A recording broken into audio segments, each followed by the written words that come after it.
Today we're going to learn about functions, which, at least for now, are really the only kinds of equations we're interested in. In algebra, we wrote equations as y equals and then something involving x. If an equation is a function, we can replace the y with f of x.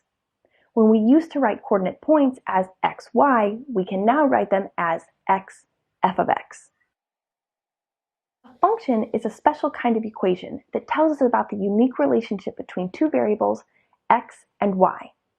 The reason functions are so special and interesting to us is because a function will give you one and only one y for any x you put into it.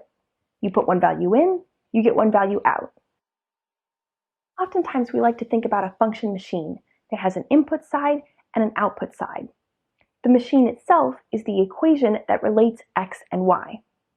When you put an x value into the input side of the machine, it will calculate exactly one y value and spit it out on the output side of the machine.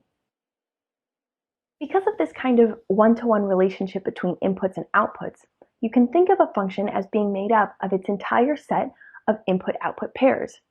Each pair is one point on the graph of the function.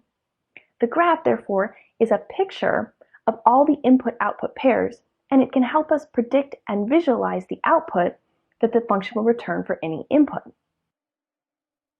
Now, if you're taking calculus, it probably means that you've taken lots of other math classes to get to this point, and that you've probably talked about domain and range somewhere along the way.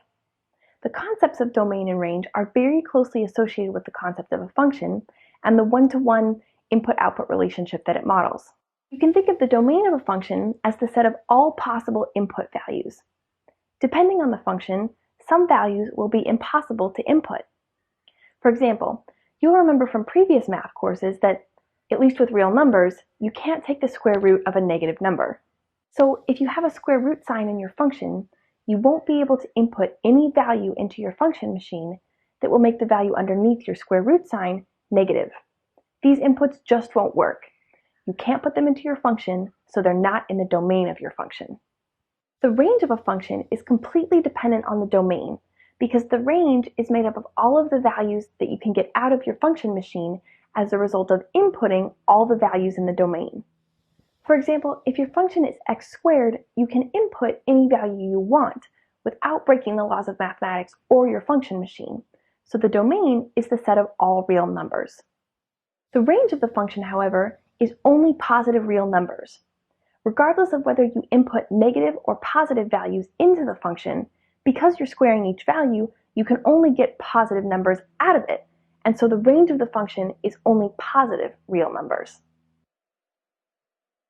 Functions are not any equation that can return multiple output values for a single input value. Circles are a great example of non-functions. If we pick any x value inside the circle, we can see that the equation of the circle will return two output values for the single input value. Remember, by definition, an equation can only be a function if it returns exactly one output for every input value.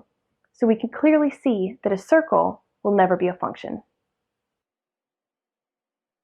This brings us to a great way to test for functions. It's called the vertical line test, and it says that if you draw a perfectly vertical line anywhere in the domain of a function, it will cross the graph only once. If you can draw a perfectly vertical line that crosses the graph more than once, then the points at which the line intersects the graph represent multiple output values for the single input value, and therefore the graph cannot represent a function.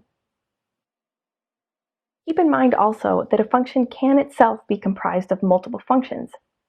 This polynomial function is a great example.